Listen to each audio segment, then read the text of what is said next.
The stars looked the same as they always did from the bridge of the Endeavor. Captain Jake Morrison sat in his command chair, watching the endless black space through the main screen. His ship was 3 weeks into a routine survey mission at the edge of human territory. Nothing exciting ever happened out here. Captain, Lisa Carter called from her communication station. Her voice had that tone that meant something was different. I'm picking up a signal. Jake turned his chair toward her. What kind of signal? Lisa frowned at her screens, adjusting controls. It's artificial, sir. Definitely not natural. But it's not from any human ship or colony. The pattern is strange. Can you clean it up? Working on it. Lisa's fingers moved across her console. After a few minutes, a weak but clear sound came through the speakers. It was repetitive, almost musical, but there was something desperate about it. Dr. Alex Rivera, the ship's science officer, looked up from his station. That sounds like a distress call. Jake stood up. From who? There are no human settlements out here. No human settlements, Alex said quietly. But maybe someone else needs help. The bridge fell silent except for the strange signal. Jake had been a starship captain for 15 years. He had never encountered alien life, though everyone knew it had to exist somewhere in the galaxy. Earth scientists talked about it all the time, but actually hearing it was different. Lisa, can you trace the source? Already on it, Captain. The signal is coming from... Wait. She paused, checking her readings again. Sir, there's a massive object about 6 hours away. It's huge. Bigger than anything we've ever built. Jake felt his heart beat faster. Set course for the signal source. Maximum speed. The Endeavor changed direction, its engines pushing the ship through space toward the unknown. Jake called his senior staff to the bridge. Chief Engineer Danny Miller arrived first, followed by Security Chief Maria Gonzalez and Medical Officer Dr. Nina Roberts. What are we dealing with, Captain? Danny asked. First contact, maybe, Jake said. Lisa, show them what we're seeing. The main screen changed to show sensor readings. An enormous shape appeared in the darkness, lit by the distant light of stars. It was clearly artificial. A massive ship that looked like it had been built and rebuilt many times over centuries. My God, Nina whispered. How big is that thing? About 20 kilometers long, Alex said, studying his instruments. But Captain, I'm reading massive system failures throughout the ship. Life support is barely working. Whatever's in there, they're in serious trouble. Jake stared at the ancient vessel. Someone was dying out there in the cold of space. The decision was easy. Take us closer. Careful approach. Lisa, keep trying to establish communication. As the Endeavor drew near the huge ship, more details became visible. The hull was covered in strange patterns that seemed to shift in the light. Parts of the ship were clearly damaged, with atmosphere leaking from several sections. Captain, Lisa said excitedly, I'm getting a response to our hails. Audio only, but they're trying to communicate. The bridge speakers crackled with a new voice. It was deep and musical, speaking in words no human had ever heard, but underneath the alien language, Jake could hear exhaustion and hope. Alex, are you recording this? Every word. The computer is already starting to work on translation patterns. For the next 2 hours, Lisa and the mysterious aliens worked to establish basic communication. Slowly, words began to make sense. The first clear message that came through made everyone on the bridge hold their breath. We... dying... help. Please? Jake stepped forward. This is Captain Jake Morrison of the human ship Endeavor. We hear your call for help. How can we assist you? There was a long pause. Then the alien voice returned, clearer now as the translation improved. You are human? We have heard this name. You are the young ones who make war no more? We try not to make war, Jake said carefully. We want to help you. What is your situation? I am Zethkar of the Cathara people. Our ship dies. Our people die with it. We search for new home for many years. Galaxy rejects us. Now we face the cold dark. Alex looked at his readings again. Captain, I'm detecting about 50,000 life signs on that ship. The power systems are failing fast. Jake felt the weight of the moment. 50,000 lives hung in the balance. Zethkar, we will help you. Can your ship's systems hold together long enough to reach human space? Perhaps. If humans truly offer aid to Kithara, we offer aid, Jake said without hesitation. Danny, how long to get them to Earth? 2 weeks at best speed if their ship holds together. Jake opened a channel to the entire alien vessel. People of the Cathara, this is Captain Morrison. Humanity welcomes you. We will escort you to safety. The response that came back was unlike anything any human had ever heard. It was music. Thousands of voices joined in harmony, a song of gratitude that seemed to make the very air shimmer. Several crew members wiped tears from their eyes. "Captain," Lisa said softly, "I think we just made history." Jake nodded, but his mind was already racing ahead. He had just promised sanctuary to 50,000 aliens without asking permission from Earth. His career was probably over. But as he listened to the Cathara song of hope, he knew he had made the right choice. "Plot a course for Earth," he ordered, "and send a message to Admiral Blake. Tell her we're coming home, and we're not coming alone." As the two ships began their journey toward human space, Jake watched the massive alien vessel struggling to keep pace. Whatever had driven the Cathara to this desperate state, whatever had made the galaxy reject them, none of that mattered now. They were under human protection. The stars ahead looked different now. They were no longer just lights in the darkness.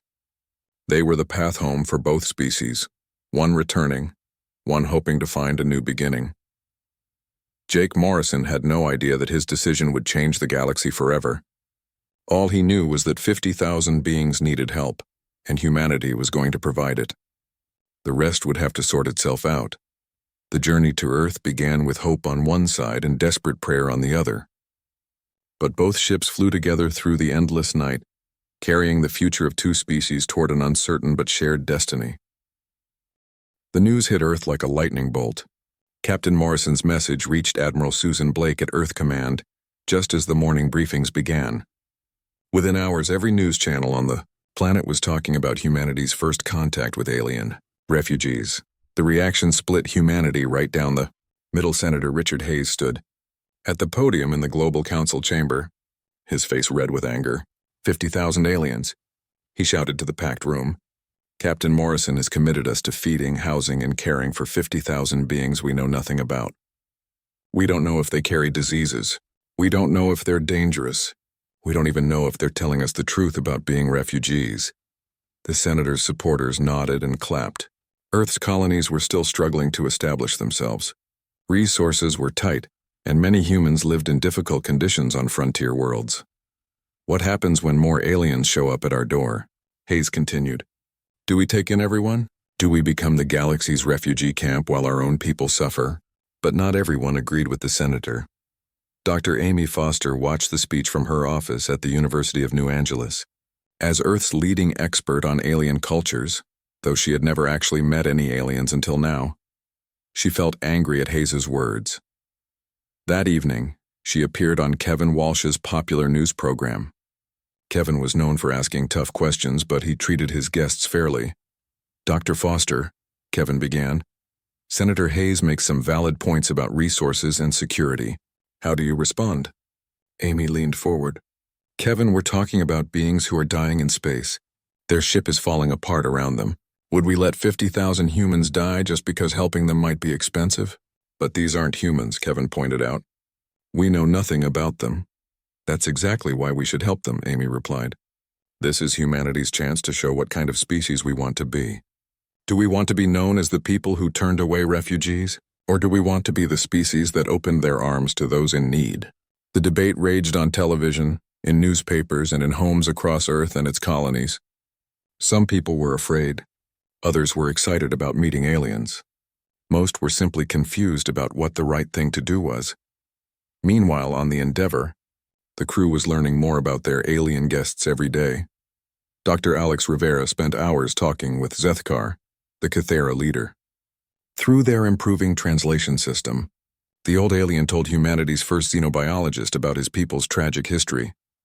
"We were spacefaring people," Zethkar explained, his crystalline spine formations glowing softly in the dim light of the ship's meeting room. "We had worlds, colonies, trade with other species. But then the stories began." "What kind of stories?" Alex asked, recording everything. "Stories that Cathara bring bad luck. That worlds where we live suffer disasters. Other species began to fear us. First, they stopped trading with us. Then they asked us to leave their systems. Finally, they drove us away by force." Alex studied the alien's face, trying to read his expressions. The Kethera looked somewhat like Earth's reptiles, but their eyes held an intelligence and sadness that was completely human. "How long have you been wandering?" Alex asked. "3 generations. My grandfather was born on our homeworld. I was born on this ship.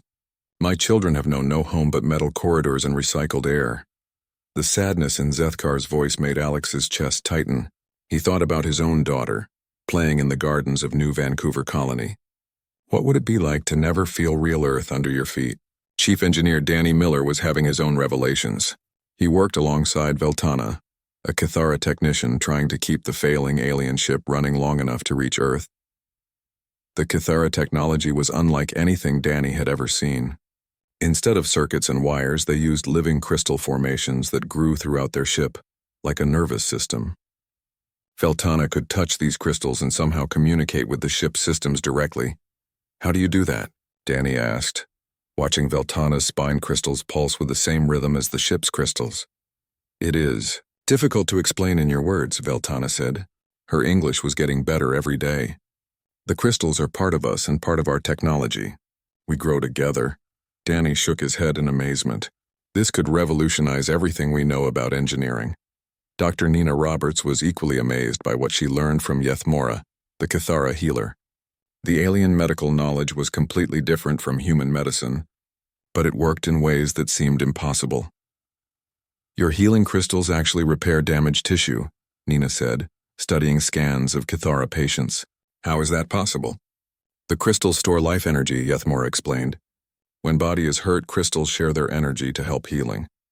Nina realized she was looking at medical technology that could save countless human lives.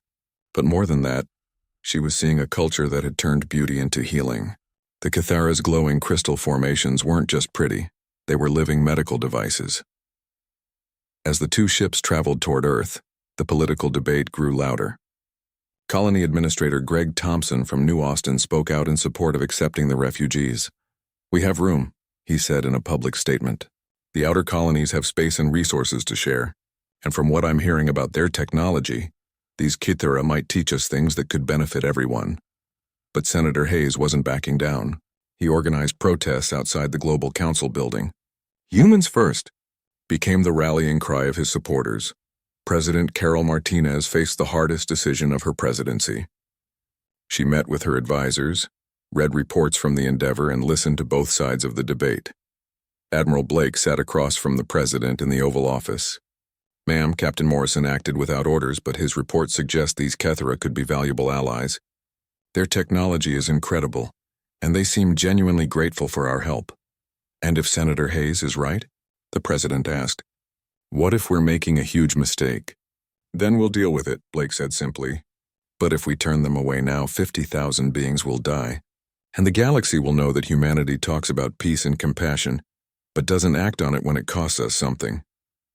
The president stared out the window at the protesters below. Some carried signs saying, "Welcome our new friends," while others read, "Earth for humans." 3 days before the ships would reach Earth, President Martinez made her decision. She appeared on television to address not just Earth, but all of humanity's colonies. "My fellow humans," she began, "we face a choice that will define us as a species. 50,000 refugees are coming to us for help. They have been rejected by every other species in the galaxy. They are dying and we have the power to save them." She paused, looking directly into the camera. "I have decided that humanity will offer the Kethera a new home. We will establish a colony on New Haven, a world we recently surveyed but have not yet settled. Humans and Kethera will build this new world together." The president's announcement sparked celebrations in some places and anger in others, but the decision was made. The Global Council voted by a narrow margin to support the president's choice. As the Endeavor and the Kethera ship approached Earth's solar system, both species prepared for the next step in their shared history. The humans were nervous about what they were getting into. The Kethera were afraid to hope that they had finally found the home they had been searching for. Neither species realized that their meeting would change not just their own futures, but the entire balance of power in the galaxy. New Haven was beautiful from orbit. The planet hung in space like a blue and green jewel, with white clouds swirling across continents that had never known intelligent life. Captain Roy Jackson stood on the bridge of the colony ship New Horizons, watching the world that would become home to 2 very different species. Preliminary scans show excellent conditions, reported his science officer. The atmosphere is perfect for humans, and Dr. Rivera confirms it will work fine for the Kythera too. Beside the human colony ship, the massive Kythera vessel limped through space. Its hull was cracked and scarred from the long journey, but it had made it. 50,000 aliens were about to set foot on their first real world in 3 generations. Helen Parker, the colonial director, felt the weight of history on her shoulders. She would oversee humanity's first attempt at building a mixed-species colony. Everything had to work perfectly or both species would suffer. Begin landing operations, she ordered. Humans first to establish the basic infrastructure, then we'll bring down our Kythera friends. The first shuttles landed in a wide valley near a river that flowed down from snow-capped mountains. The air was fresh and clean, filled with the songs of alien birds and the rustle of strange but harmless plants. Tom Bradley, the colony's agricultural specialist, knelt down and scooped up a handful of rich, dark soil. "This is going to grow food beautifully," he said with a smile. But then he frowned. "The question is, what kind of food? We need to feed both humans and Kythera." That question became urgent when the first Kythera shuttles landed 3 days later. Sethkar was among the first to step onto solid ground. The old alien leader stood still for a long moment, his crystal formations glowing brighter than anyone had ever seen them.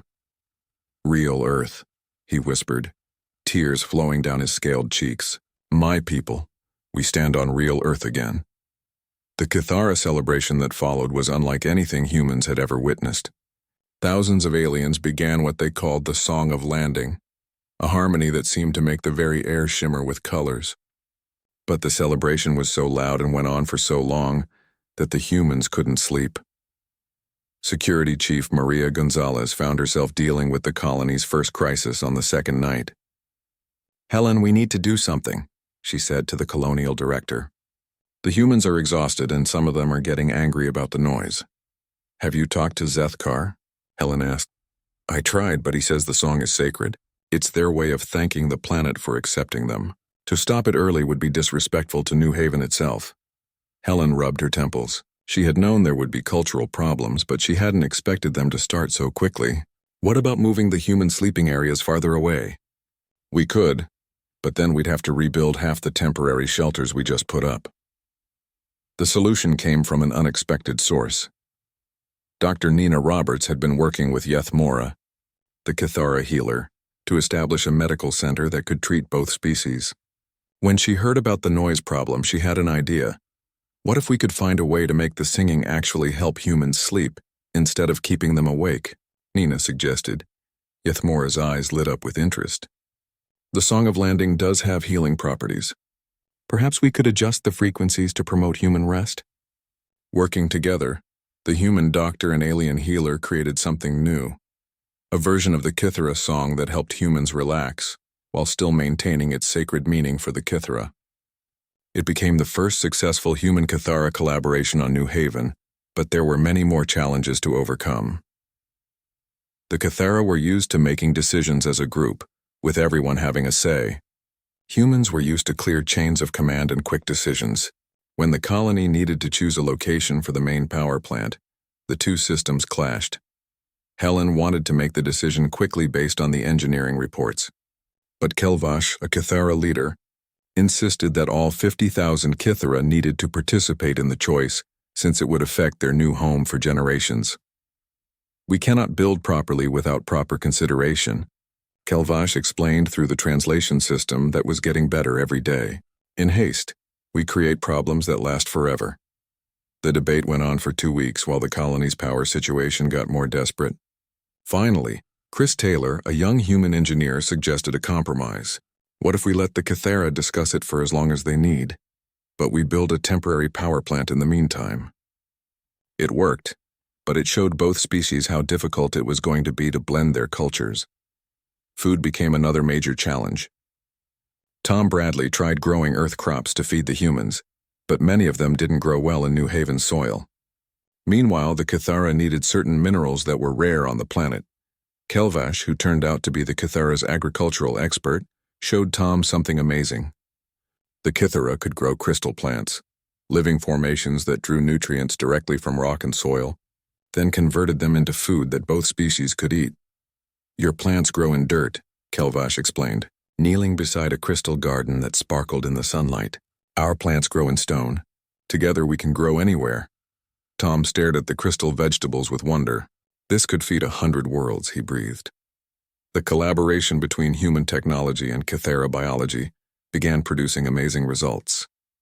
Chris Taylor worked with Neth Zira, a Kythera architect, to design buildings that neither species could have created alone.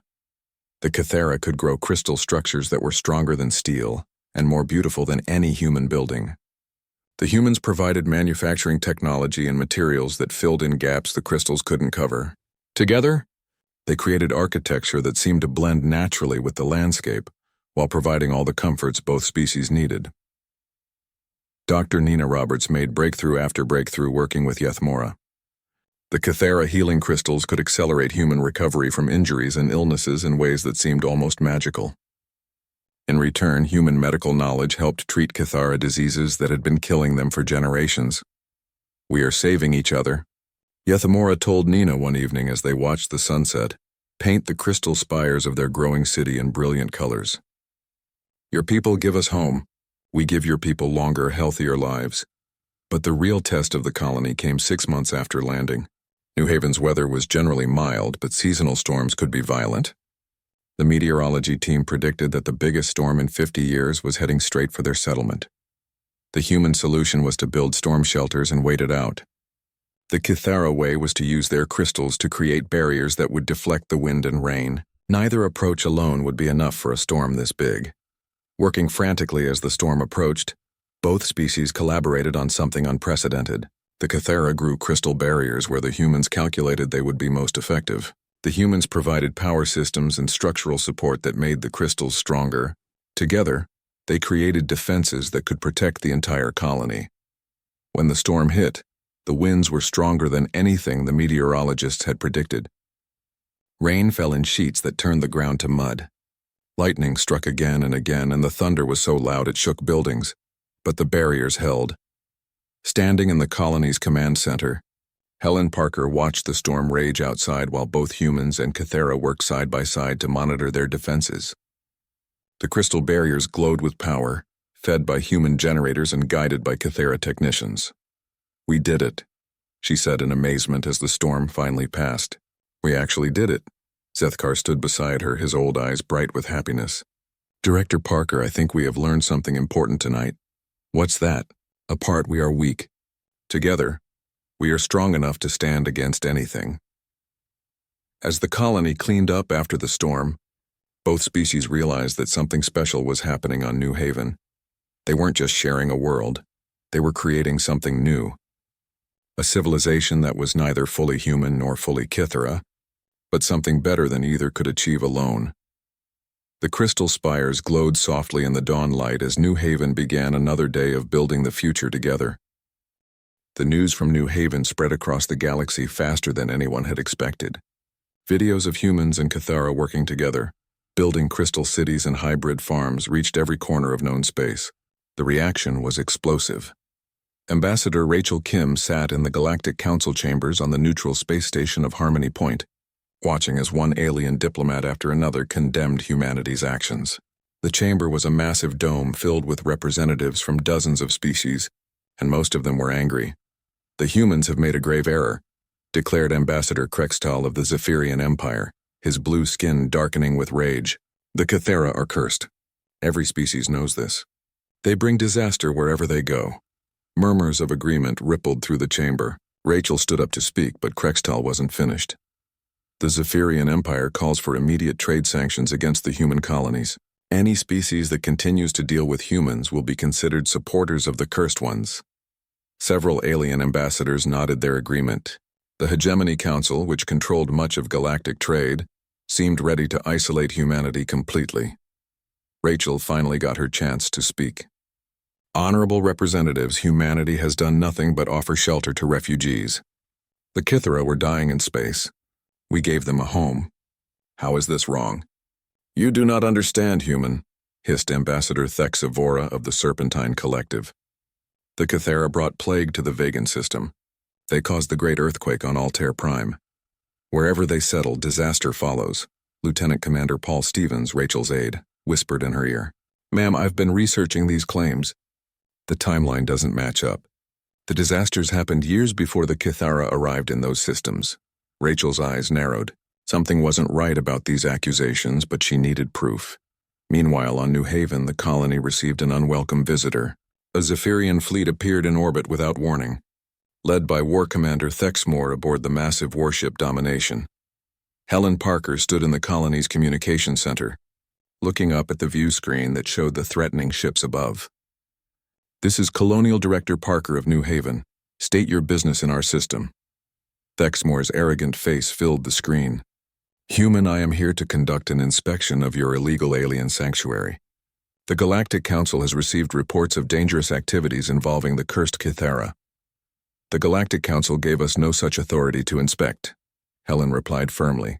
"New Haven is human territory." "Not anymore," Thexmore sneered. "By harboring the cursed ones, you have violated galactic law. Prepare to surrender the Kithara for proper relocation." The transmission ended, leaving the communication center in stunned silence. "What does he mean by proper relocation?" asked Chris Taylor, who had been working on the colony's defenses. Zethkar, who had been listening to the conversation, spoke in a voice heavy with old pain. "It means death," he said quietly. "The Zephyrians do not relocate us. They eliminate us."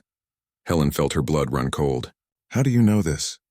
The old Kithara leader's crystal formations dimmed with sadness. "Because they have done it before. Our homeworld, it was not destroyed by natural disaster as we told you. The Zephyrians bombed it from orbit. We survivors have been hunted across the galaxy ever since." The room fell silent. Every human present realized they had been lied to, but not by their alien friends. The galaxy itself had been lying about the Kithara for decades. "Why didn't you tell us the truth?" Helen asked gently. "Would you have helped us if you knew we brought war with us?" Zethkar replied.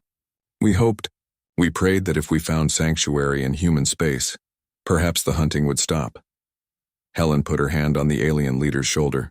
"Zethkar, we would have helped you anyway, and we're not going to stop helping you now." She opened a communication channel to Admiral Scott Peterson, who commanded the human fleet patrolling the border regions. "Admiral, we have a situation." Peterson's weathered face appeared on the screen. "I see the Zephyrian ships, Helen. The Constitution and her escort are already moving to intercept. No one threatens our people without dealing with us." 3 hours later, Admiral Peterson's fleet dropped out of hyperspace between the Zephyrian ships and New Haven. The human ships were outnumbered, but they held their position. "War Commander Thexmore."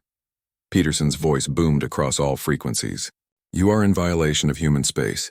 Withdraw immediately or face the consequences." Thexmore laughed. "Human, you dare threaten the Zephyrian Empire? We have conquered 100 worlds. Your little fleet means nothing to us." "Maybe not," Peterson admitted.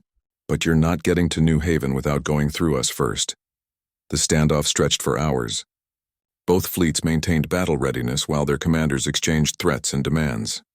But War Commander Thexmore was not patient by nature. "Humans, you have been warned," he declared. "You choose to protect the cursed ones. You share their fate." The first Zephyrian missiles streaked toward the human fleet just as the sun set on New Haven below. Admiral Peterson watched the incoming weapons on his tactical display. "All ships return fire. Protect the colony at all costs." The space above New Haven erupted in brilliant flashes of light as human and Zephyrian weapons met in deadly combat. The Constitution shook under enemy fire, but her crew fought back with everything they had. On the planet's surface, humans and Kithara worked together to prepare their defenses. The crystal barriers they had built against storms were hastily modified to deflect energy weapons. Kithara technicians worked alongside human engineers to create defensive systems neither species could have built alone. "Can the barriers hold against warship weapons?" Chris Taylor asked Nethzira as they calibrated the crystal arrays. "We will find out together," the Kithara architect replied, her spine crystals pulsing with determination. The battle in space raged for 6 hours. Admiral Peterson's ships were outgunned, but they fought with the fury of people protecting their homes and friends.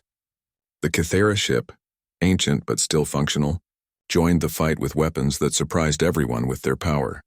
"Their crystals can focus energy into incredibly tight beams," reported the Constitution's tactical officer. "It's like they're turning light itself into a weapon." But the real surprise came when more ships began arriving in the system. Dr. Vexthu of the Altarian Science Council had been secretly investigating the claims about the Kythera for months. When he learned about the battle at New Haven, he convinced his government to send help. Altarian ships dropped out of hyperspace just as Admiral Peterson's fleet was beginning to falter. "Human friends," came Vexthu's voice over the communications. "The Altarian Republic stands with you. The lies about the Kythera have gone on too long." The tide of battle turned as more species arrived to join the fight. The Rathari, an insectoid species that had also been victims of Zephyrian aggression, sent their swift fighter squadrons. Even some Zephyrian ships switched sides when their crews learned the truth about what their empire had been doing. War Commander Thexmore found himself outnumbered and surrounded. "This is not over, humans," he snarled as his battered fleet retreated. "The Empire will return with more ships. You cannot protect the cursed ones forever." "We'll see about that," Admiral Peterson replied. As the immediate danger passed, Rachel Kim received an unexpected visitor at the Galactic Council. Dr. Vexthu had brought evidence that would change everything. Ambassador Kim, the Altarian scientist said, placing a data crystal on her desk. "This contains proof that the Zephyrian Empire has been manufacturing the claims about the Kythera for centuries. They spread the curse stories to justify taking Kythera worlds, which are rich in rare minerals." Rachel's hands shook as she read the data. "They've been committing genocide and calling it pest control." "Yes, and they have done the same to 6 other species that we know of. The Kythera are not cursed, Ambassador. They are survivors of the galaxy's greatest crime. The revelation would spark a war that would reshape galactic civilization. But on New Haven, as humans and Kythera worked together to repair the damage from the battle, both species knew they had found something worth fighting for. They had found each other. As the crystal spires of their city glowed in the light of New Haven's moon, the future looked uncertain but full of hope. The galaxy had rejected the Kythera, but humanity had given them something more precious than a home. Humanity had given them a family willing to fight for them. The Sanctuary War, as historians would later call it, lasted 8 months and changed the galaxy forever. What began as humanity's defense of the Kythera refugees became something much larger. A fight for the freedom of every species that had been oppressed by the powerful general. Patricia Lopez stood on the bridge of the joint command ship Unity, watching the tactical display that showed the positions of dozens of fleets across 3 star systems. The war had grown beyond anything anyone had expected. "General, we're receiving reports from the Altarian front," reported her communications officer. "Admiral Peterson's task force has successfully liberated the prison camps on Kepler 442. Patricia nodded grimly. Each liberated world revealed more evidence of the Zephyrian Empire's crimes. The prison camps were the worst discoveries. Entire species locked away on barren worlds, slowly dying while their homeworlds were stripped of resources. How many survivors? Nearly 2 million beings from 12 different species. Medical teams are providing aid, but many of them haven't seen their real homes in decades. The liberation of the camps had been Captain Jake Morrison's idea. Now commanding the advanced hybrid vessel Harmony, built using both human engineering and Kythera crystal technology, Morrison had suggested that the Alliance forces focus on rescuing prisoners rather than just fighting battles. "Every being we save is a victory the Empire can never take back," he had argued. "And each liberated species gives us new allies and new hope." He had been right. The rescued Vrathari brought their fast ships and excellent pilots. The Altarians provided advanced sensors and scientific knowledge. Most importantly, they had discovered survivors of the ethereal choir, beings of pure energy who had been thought extinct for centuries. The ethereals changed everything. Patricia remembered the first time she had met one of the energy beings. It had been like talking to living light, beautiful and terrible at the same time. The ethereal called itself Luminous Song of Ancient Stars, though it said humans could call it Lumi if the full name was too difficult. "Your species fights for others without asking reward," Lumi had said in a voice that sounded like music made from starlight. "This is rare in the galaxy. We will help you." The ethereals brought abilities that no physical species could match. They could travel through space without ships, communicate across vast distances instantly, and most importantly, they could speak directly to the minds of other beings. It was this last ability that ended the war. The final battle took place above Xiran Prime, the original homeworld of the Cathara. The Zephyrian Empire had made it their fortress, surrounding the planet with massive weapons platforms and hundreds of warships. Patricia stood beside Admiral Blake aboard the Unity, as the largest fleet in galactic history prepared for battle. Human ships flew alongside Cathara vessels, their crystal hulls glowing with power. Altarian science ships provided sensor support, while Vrathari fighters swarmed between the larger vessels like deadly insects. All ships report ready. General, reported the fleet communications officer. Begin the attack, Patricia ordered. But this battle would be won not with weapons, but with truth. As the two fleets clashed above Xiran Prime, Lumi and dozens of other ethereals spread throughout the Zephyrian formation. They touched the minds of enemy soldiers and showed them the reality of what their empire had been doing. Zephyrian soldiers saw the truth about the prison camps, the murdered species, the lies that had justified centuries of genocide. Many of them had joined the military believing they were protecting the galaxy from dangerous species. Now they learned they had been tools of oppression. Entire Zephyrian ships surrendered as their crews refused to fight for a cause built on lies. Others turned their weapons on the Empire's command vessels, joining the Alliance fleet in the middle of battle. War Commander Thexmore, leading the defense from his flagship, watched in horror as his own forces turned against him. Traitors! He screamed over the communications. The cursed ones have poisoned your minds. But Admiral Blake's response came from the Constitution as it closed in on the Zephyrian flagship. No, Thexmore. They've simply learned to see clearly. The Empire's resistance collapsed within hours. Across the galaxy, Zephyrian forces surrendered or joined the Alliance as the truth spread from world to world. Thexmore made a final, desperate attempt to destroy Xiran Prime rather than lose it. But Captain Morrison's Harmony intercepted his ship. The battle between the two vessels was brief but decisive. The hybrid ship's crystal-enhanced weapons proved superior to traditional Zephyrian technology. As Thexmore's ship drifted powerless in space, the war was over. 5 years later, Ambassador Rachel Kim stood in the Great Assembly Hall of New Harmony Station, watching as representatives from 47 species signed the Galactic Sanctuary Accords. The station itself was a marvel of cooperative engineering, built with technology from every member species of the new alliance. The Accords established simple but powerful principles. No species would be hunted for who they were. Refugees would be protected, and the strong would defend the weak. It was everything humanity had believed in, now written into galactic law. The Secretary General will now address the Assembly, announced the ceremony coordinator. Rachel stepped up to the podium, looking out at the diverse crowd of beings. Humans sat next to Kithara, whose crystals pulsed with happy colors. Altarian scientists chatted with Vrathari pilots. Even former Zephyrians, now part of the reformed Xiran Republic, participated as equal members. 5 years ago, a dying refugee ship appeared at the edge of human space. Rachel began. Today we celebrate not just their rescue, but the birth of a new galactic civilization built on compassion instead of conquest.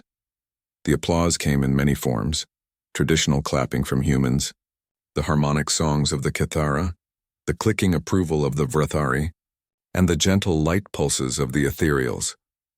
After the ceremony, Rachel took a shuttle down to New Haven. The world had grown beyond recognition since the early days of the colony. Crystal spires rose from gardens where human and alien children played together. The city was home to over 2 million beings from dozens of species. She found Jake Morrison, now the planet's elected leader, sitting in his favorite spot overlooking the crystal gardens. Beside him sat his old friend Zethkar, whose advanced age hadn't stopped him from becoming one of New Haven's most beloved teachers. Quite a day, Jake said as Rachel joined them on the bench. Indeed, Zethkar agreed. When I first saw your ship in the darkness of space, Captain Morrison, I hoped only for survival. I never dreamed we would help build something like this. They watched human children learning to sing the traditional Cathara songs, while young Cathara practiced human games.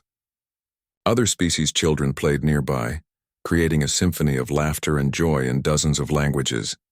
You know what I think about sometimes? Jake said. What would have happened if we'd just passed by that day?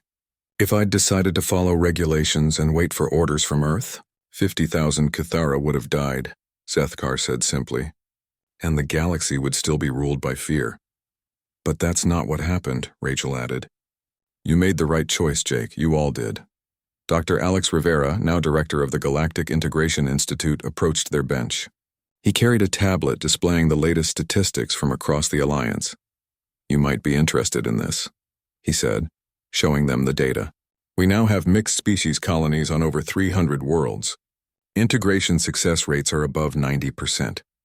And the technological advances from species cooperation have improved life for everyone. Jake smiled. Remember when Senator Hayes said we couldn't afford to help the Kithra? Now our economy is stronger than ever because of what we've learned from them and the others. As the sun set over New Haven, painting the crystal spires in brilliant colors, the three friends reflected on how much had changed. The galaxy had once been divided between the strong and the weak, the hunters and the hunted. Now it was becoming something new, a community where differences were celebrated instead of feared. Zethkar's final words that evening captured the transformation perfectly. You did not just give us a world, Jake Morrison. You gave us something we had forgotten existed, hope. And in return we gave you something precious too, the chance to become the species you were always meant to be. Above them, the stars shone down on a galaxy where the phrase "no being left behind" had become more than just human policy. It had become the foundation of a new civilization where every species, no matter how different or how rejected they had been before, could find a home among the stars. The Kithara had been right about one thing. They did bring change wherever they went. But it wasn't the curse their enemies had claimed. It was the blessing of transformation, the gift of showing other species what they could become when they chose compassion over conquest. In the end, the galaxy hadn't rejected the Kithara at all. It had been waiting for them to show everyone the way home.